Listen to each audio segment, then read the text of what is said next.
Povo de Deus, todos sobre os pés, abram comigo a tua Bíblia para o Evangelho de Jesus Cristo, segundo escreveu o Dr. Lucas. Evangelho de Jesus Cristo, segundo escrevera Lucas, capítulo de número 17.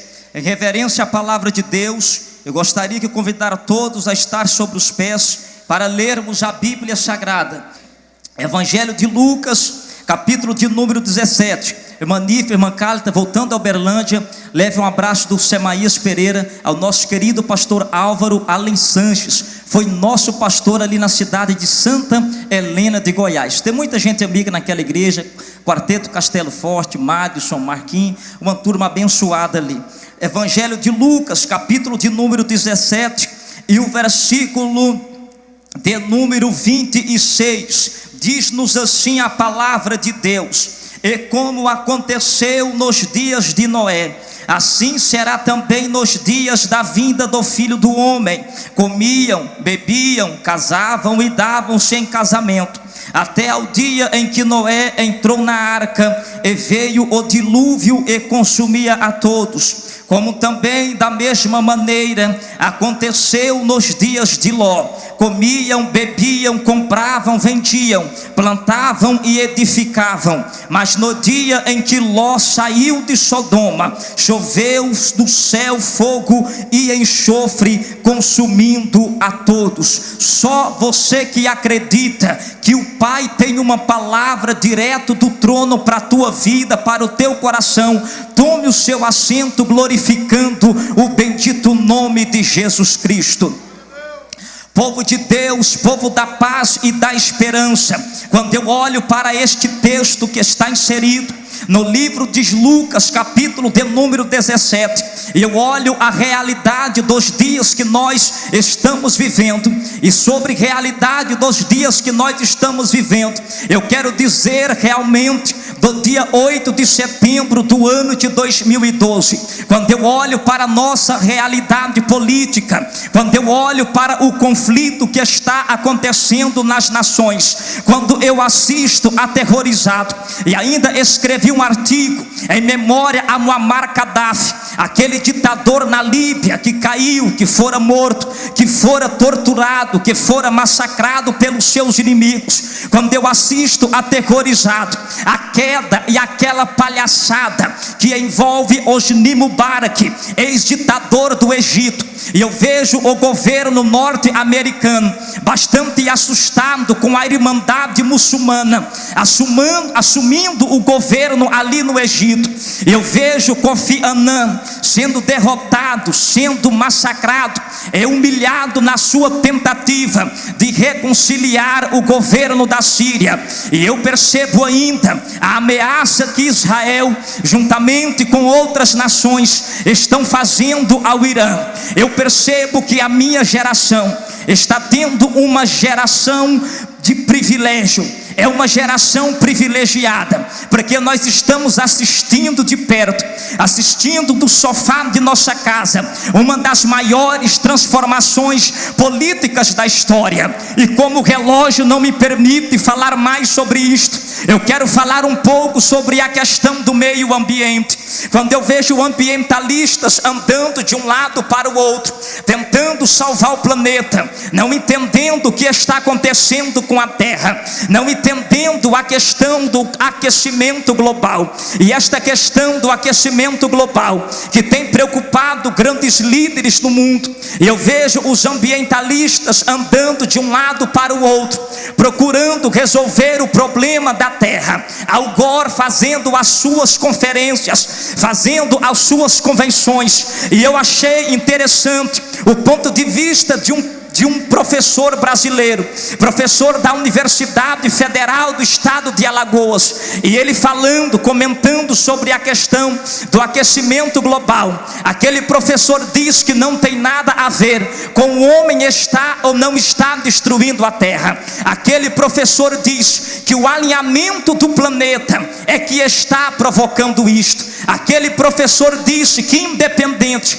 de o homem lançar ou não lançar gás carbônico, lançar ou não lançar destruir ou não destruir, poluir ou não poluir, nasceu o entendimento de uma ou de outra maneira, a terra vai sofrer um caos, a terra vai sofrer uma destruição. E eu fiquei feliz quando eu vi o posicionamento daquele professor, porque os ambientalistas que querem defender a terra, eu também estou com eles, porque a Bíblia diz que Deus vai destruir os que destroem o meio ambiente. A Bíblia diz que Deus vai destruir os que destroem a terra, mas a Bíblia também diz, escrito no livro, na epístola do apóstolo Pedro, que a terra e o céu que agora existe estão guardados e preservados como tesouros para serem destruídos pelo fogo. Ou seja, não existe ambientalista na terra, não existe político inteligente que vai salvar este planeta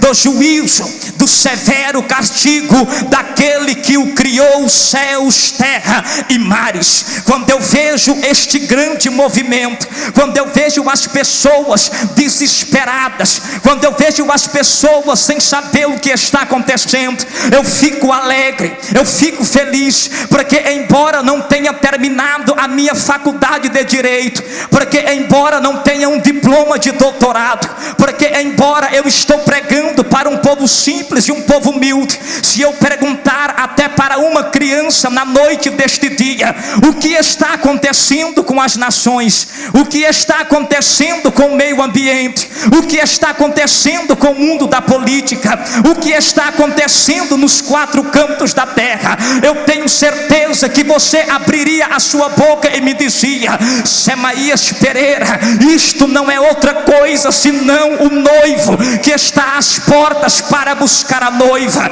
Isto não é outra coisa senão sinal do arrebatamento da igreja. Os homens da política não compreendem, os homens do meio ambiente não compreendem, mas a igreja que reúne em João Amaro entende e compreende que isto é sinal de que Jesus está voltando para buscar a sua igreja. Quem acredita que Jesus está voltando, levante a tua mão direita para o céu. Só quem acredita. Quem não acredita pode continuar com a tua mão abaixada. Quem acredita, joga a mão direita para cima, abre a tua boca e diga: Maranata, Maranata, ora vem Senhor Jesus, Maranata, Maranata, ora vem Senhor Jesus. Muitas pessoas se manifestaram que acreditam e estão esperando a volta de Jesus. Todavia, quando eu olho para o livro santo, eu percebo que isto não é verdade. Diz-nos a Bíblia Sagrada que por onde Jesus andava,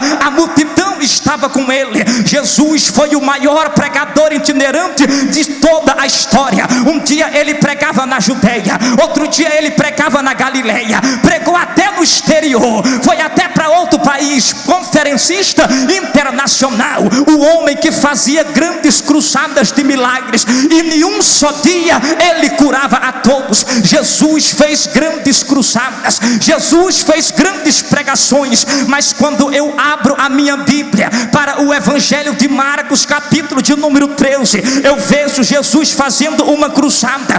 Onde foi esta cruzada, pregadora? Foi no Monte das Oliveiras, mas nesta cruzada a multidão não compareceu. Nesta cruzada o 70, meu querido pastor José Nunes, não compareceu.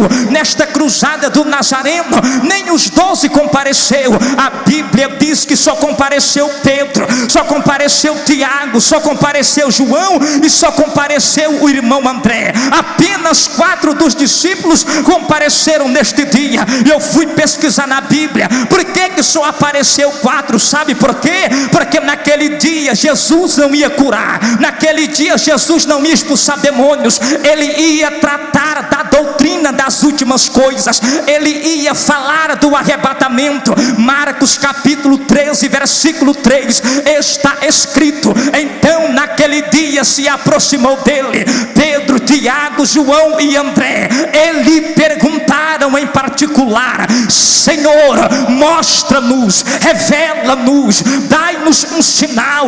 Que sinal que vocês querem? Senhor, eu quero saber, eu quero compreender.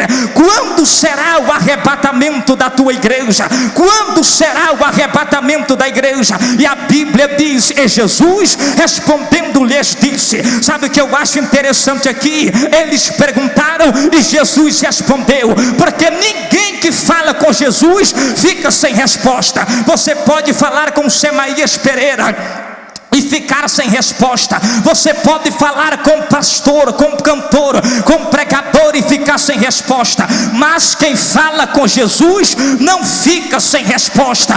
Tu sairás daqui esta noite com a resposta de Deus na tua vida. A minha Bíblia diz que eles se aproximaram de Jesus em particular. E eu quero que você entenda: arrebatamento da igreja não é coisa que envolve a multidão. Arrebatamento da igreja não é coisa que envolve o povão. Arrebatamento de igreja é para o quarteto Pedro, Tiago, João e André. E que turma é esta, pregadora? É a turma que gosta de monte. A Bíblia diz que para saber, para receber a revelação das últimas coisas, eles tiveram que subir no monte. Crente que não tem monte de oração, crente que não tem monte, que não tem sacrifício para você subir as montanhas que cerca João Amaro, tem dificuldade. A minha Bíblia também diz que eles se aproximaram em particular do Senhor Jesus. Questão de arrebatamento da igreja é para crente que tem particular com Deus. Um dia, cantora, eu estava vendo vocês ministrarem louvor na cidade de Rio Verde, Parque Betel. Eu me lembro que a irmã estava louvando e disse que por um tempo ou por toda a vida, eu não sei, mas sempre às 3 horas da madrugada, a irmã estava com os joelhos dobrados e falando com Deus. Sabe o que é isto? Isto chama-se particular com Deus. Um dia eu estava andando pelas ruas de João Amaro com alguns irmãos, passamos na casa do pastor Aurelino, batemos na porta, ele abriu assustado e disse: vocês querem entrar? Então entra, mas vão orar comigo, porque eu estava orando. Você lembra disso, meu pastor? Isto é particular com Deus. Pergunta para um homem desse, para uma cantora dessa, e ela vai te dizer que Jesus está às portas. Agora eu quero saber se eu não estou sozinho. Pedro não estava sozinho, tinha Tiago, João e André com ele. Eu quero saber se só tiver 4 aqui esta noite interessado em saber os sinais dos tempos sobre a volta de Jesus, eu já vou ficar feliz. Cadê o segundo? Porque eu sou o primeiro. Só quem está particular com Deus, só quem quer saber, só quem quer saber. Eu só estou perguntando para manifestar. Crente que tem particular, crente que tem comunhão, crente que fala com Deus. Irmãos, arrebatamento é coisa séria. Arrebatamento é coisa séria. Arrebatamento não é brincadeira.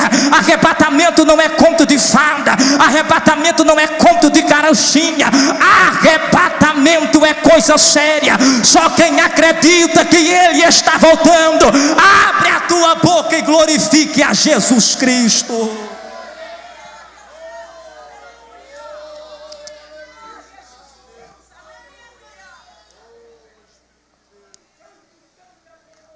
E eles perguntaram: Senhor, mostra-nos quais são os sinais da tua vinda. E Jesus disse: se vocês querem entender, se vocês querem compreender, olha para o homem chamado Noé, olha para o velhinho da arca, olha para o construtor da arca, porque como aconteceu nos dias de Noé, assim acontecerá também nos dias da vinda do Filho do Homem. Quem trouxe o livro esta noite, abra-o comigo para o livro, no livro do Gênesis. Quem trouxe o livro, abra-o em Gênesis, capítulo de número 6. Gênesis, capítulo de número 6. Você vai compreender esta noite, você vai entender esta noite o que a Bíblia está nos dizendo sobre os dias de Noé. Gênesis capítulo de número 6. Quando eu olho para o livro do Gênesis capítulo de número 6, eu encontro aqui todo o contexto, toda a situação que envolveu a destruição de todo aquele mundo antigo. Eu encontro todas as razões e todos os motivos, mas para que você tenha uma melhor compreensão do capítulo 6, deixa eu passar rapidamente pelo capítulo 3 e 4 do livro do Gênesis. A Bíblia diz que Abel era homem de fé. A Bíblia diz que Abel era homem de sacrifício. A Bíblia diz que Abel era homem de palavra, porque quem não tem palavra não tem fé. Mas a Bíblia nos revela que o homem de fé, o homem de palavra, o homem de comunhão, o homem de culto, de verdadeiro louvor e adoração a Deus, ele é morto, ele é assassinado, ele é tirado de cena. E com a morte de Abel, a palavra sai. Com a morte de Abel, a fé é retirada. Você vai ler no livro do Gênesis capítulo de número 3, que quando Abel está em vida tem culto, quando Abel está vivo tem verdadeiro louvor, quando Abel está vivo tem verdadeira adoração, quando Abel está vivo Deus recebe o sacrifício. Mas quando Abel morre, quando a voz de Abel é silenciada, quando a voz de Abel é abafada, quando o sangue de Abel é derramado sobre a terra, a palavra é retirada do púlpito, o louvor não se tem mais na igreja, a congregação fechou-se a porta, não existe mais culto. E quando nós tiramos a palavra, quando nós tiramos o verdadeiro louvor, sabe o que vai acontecer? Vai acontecer o que aconteceu naqueles dias, logo após a morte de Abel. A Bíblia nos diz que a Caim sai de diante de Deus, se torna um apóstata, se torna um desviado, e ele edifica uma grande cidade. A Bíblia nos diz que com a edificação da cidade, toda a família de Caim passa a inventar instrumentos cortantes, longe de Deus, desviados. Eles armam, eles criam, eles inventam as primeiras armas de guerra. A Bíblia diz que porque o culto não existe mais, eles passam a criar música, porque quem não tem Deus depende do rock para alegrar o coração.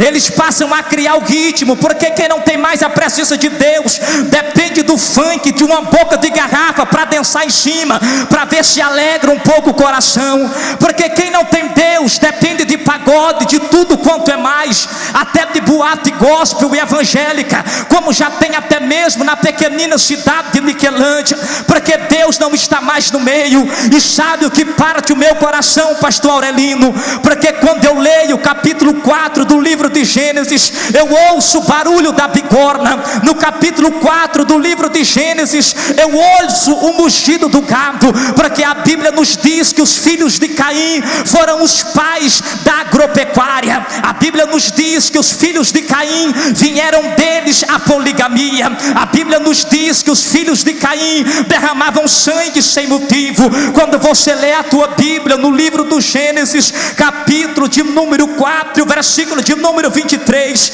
você vai encontrar Lameque cantando uma música. Gênesis 4 e 23, ele canta para sua mulher: escutai-me, mulheres de Lameque, e ouvi a minha voz, ouvi o meu canto, porque eu matei um homem por me pisar, eu matei um jovem por me ferir. Eu fiquei estarrecido estes dias na minha cidade, porque nenhum dia um indivíduo derramou o sangue do outro. No outro dia ele já estava andando pelas ruas da cidade de cabeça erguida, como se nada tivesse acontecido. Aquilo me deixou estarrecido. Sabe por que isto? Porque é os dias que nós estamos vivendo. E quando eu olho para Gênesis 4, eu ouço o barulho da prostituição, eu ouço o toque da harpa e do órgão, eu ouço o canto de sangue, eu vejo sangue derramado sobre a terra. Mas porque Abel foi morto, eu não ouço um barulho de glória a Deus. Olha para o capítulo 4 do livro do Gênesis,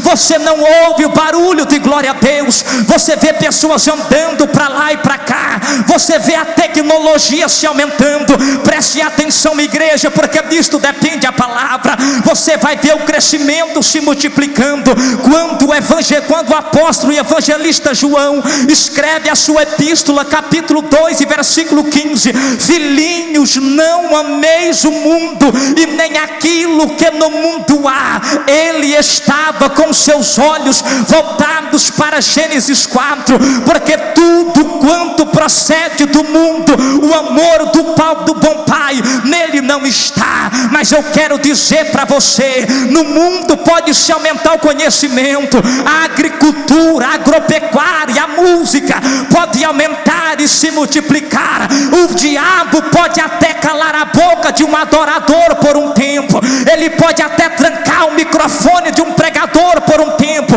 porque este é os dias que nós estamos vivendo. Tenho andado por este Brasil, na hora de ministrar a palavra, o pastor grita no teu ouvido: meu filho, você tem 15 minutos. Sabe por que isto? Porque a palavra não tem mais espaço. Vamos fazer o louvorzão, vamos fazer o show gospel, e a palavra ficou no canto, a palavra ficou empoeirada. Mas eu louvo ao Deus eterno, porque Gênesis 4 versículo 26 está escrito: e tornou Adão a conhecer a sua mulher, e ela concebeu a Enos, e daí se voltou a invocar, e daí se voltou a adorar o nome do Senhor. Cadê os Enos de Jeová aqui esta noite? O mundo lá fora está fazendo barulho com o funk, o mundo lá fora está fazendo barulho com a música, mas aqui nós vamos fazer barulho invocando o nome do Senhor. Aqui nós vamos fazer barulho invocando e dando glória ao nome de Jesus Cristo. Se isto é verdade, abre a tua boca e adore, adore, adore, adore, adore, adore. Se é verdade, adore a Ele. Amanchoremanahayasai.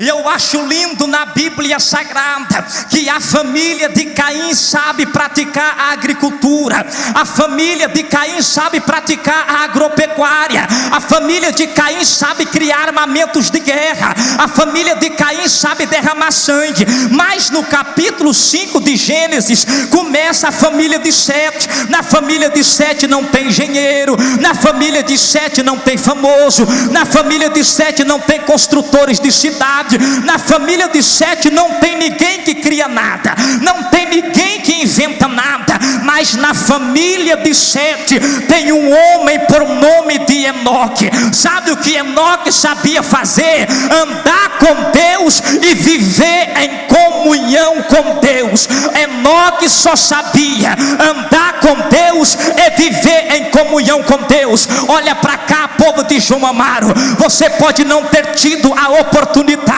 de cursar uma grande faculdade, você pode não ter tido a oportunidade de estudar nas melhores escolas, mas você tem a oportunidade de andar com Deus, de falar com Deus. Semaías Pereira, o que isto faz a diferença? A minha Bíblia diz que faz toda a diferença. Sabe, aquela irmãzinha não tem muito estudo, só sabe ir para a oração, só sabe ir para o círculo de oração, até parece o irmão Enoque. Sabe o que a minha Bíblia diz? Enoque andou com Deus e não se viu mais, porque Deus para si o tomou, e a geração de Caim sucumbiu-se nas águas do dilúvio. Eu tenho uma palavra de Deus para a tua vida. Tu não é doutor, tu não tem nome, tu não é edificador de cidade, mas se tu andar com Deus, a trombeta toca lá em cima e João Amaro não te acha mais, porque Deus para si tomou a sua vida. Quem acredita, levanta a mão e adore. Quem anda com Deus aqui? Deixa eu ver quem anda com Deus, deixa eu ver quem anda com Deus, deixa eu ver quem anda com Deus. A família de Sete está presente esta noite. Levante a tua mão e adore a Ele. Yaman chorea rasai, anei cho mini rasai. Perceba que o Nazareno, irmãos, eu sou apaixonado na Bíblia. Eu estava na faculdade e vi aqueles professores bestas deturpando o Evangelho. E eu mergulhei na palavra, e um dia Jesus me disse: larga a faculdade e vai fazer minha obra. Eu amo a Bíblia, porque Jesus disse: olha para os dias de Noé, capítulo 6, dias de Noé. A geração de Noé recebe toda essa tecnologia que vem de Gênesis 4, recebe toda essa parafernália industrial, tecnológica, músicas, ritmos novos. Vocês estão preparados para o que Deus tem para a tua vida esta noite? E Jesus disse: olha para os dias de Noé, porque Daniel escreveu dizendo: a ciência vai se multiplicar, o conhecimento vai aumentar, e não é apenas conhecimento secular. Sabe que Bíblia eu estou aqui esta noite? Embora quando eu vinha para cá ela soltou a capa, eu estou com a Bíblia de Estudo Almeida. Se eu perguntar para os obreiros, você vai me dizer: eu estou com a Bíblia de Estudo Pentecostal. Se eu te perguntar, você vai dizer: eu estou com a Bíblia de Estudo Plenitude. Se eu te perguntar, você vai me dizer: eu estou com a Bíblia de Estudo Thompson. Eu tenho uma pequena biblioteca, mas com mais de 500 livros. Sabe o que é isso? O conhecimento está disponível a todos. Não precisamos ficarmos fazendo apologia ao analfabetismo bíblico. Isso ficou para a minha geração passada. Obreiro dos meus dias não pode ser preguiçoso, tem que estudar o livro, porque a informação está disponível para todos. E Jesus disse: quando você vê que a informação estiver disponível, estejai-vos atentos, porque eu estarei à porta. E eu acho lindo na Bíblia Sagrada, porque Jesus disse: como aconteceu nos dias de Noé, assim será nos dias da vinda do Filho do Homem. Olha para a tua Bíblia com amor e com carinho para Gênesis 6. Gênesis capítulo de número 6 está escrito: e aconteceu que os homens se multiplicaram sobre a face da terra, e lhes nasceram filhos. E aconteceu que os homens se multiplicaram sobre a face da terra, e aconteceu que os homens se multiplicaram sobre a face da terra, e aconteceu que os homens se multiplicaram sobre a face da terra. O que é isto, pregador? Crescimento populacional. Eita, Jesus tremendo! Jesus estava dizendo: meu filho, olha para os dias de Noé, porque nos dias de Noé os homens se multiplicaram sobre a face da terra. Ou seja, nos dias de Noé as pequenas cidades se tornaram grandes cidades. Nos dias de Noé as metrópoles se tornaram em megalópolis. Nos dias de Noé as grandes cidades se tornaram em metrópole. Nos dias de Noé houve-se um inchaço na população. Nos dias de Noé os homens se multiplicaram sobre a face da terra. E Jesus disse: Semaías Pereira, olha para a Rede Globo, porque a Rede Globo está publicando todos os dias: planeta Terra, estação lotada. A Terra não suporta mais a capacidade de pessoas que tem. Segura aí, crente, para você entender. No ano de 1900 a população mundial do planeta eram de exatos 1.950 bilhões de pessoas. No ano 1900 a população mundial do planeta eram de exatos 1.950 bilhões de pessoas. Olha para o ano 1950, apenas 50 anos depois, nós saltamos para 2.580 bilhões de pessoas. Agora, de um ano 1950 1950. Tem pessoas aqui que nasceram na década de 50, pastor Aurelino, e na década de 50 a população mundial do planeta era de 2,5 bilhões de pessoas. Passou-se mais 50 anos, nós chegamos no ano 2000 com 6 bilhões de pessoas, e em 2012 nós já somos mais de 7 bilhões. Olha para cá, povo de Deus, entenda a palavra esta noite, entenda o que Deus está dizendo. Em apenas 100 anos nós saltamos da casa de 1 bilhão para a casa de 7 bilhões. Segundo o departamento da ONU para a área da agricultura, a terra tem capacidade de alimentar 12 bilhões de pessoas, e com 7 bilhões já está faltando água potável, com 7 bilhões já está faltando alimento. Eu estava em uma clínica na cidade de Goiânia, juntamente com a missionária Júnia Mara. Enquanto os irmãos estavam ali naquela clínica com outros irmãos, eu peguei uma revista Veja deste ano, folheava a revista Veja, e ela trazia uma matéria sobre o crescimento populacional. E sabe o que a matéria da ONU dizia? Se o homem continuar tendo filho na terra, se a população continuar crescendo, a terra precisa tornar-se em 3 para alimentar tanta gente, e a terra não vai se multiplicar, a terra não vai aumentar. Ou seja, está faltando alimento. Pregador, o que Jesus está querendo dizer com crescimento populacional? Sabe o que é isto? Quando você vê a televisão dizendo planeta Terra, estação lotada, erga a tua mão e diga: o meu noivo está às portas. Quando você vê o Jornal Nacional dizer planeta Terra, está faltando água, levante a tua mão e diga: Jesus está voltando. Quando você vê a televisão e o jornal dizer planeta Terra, São Paulo não tem mais condição de abrigar tantos veículos, começa a andar dando glória pela rua, porque a qualquer momento Jesus vai tirar a sua igreja daqui. E sabe o que eu acho mais interessante?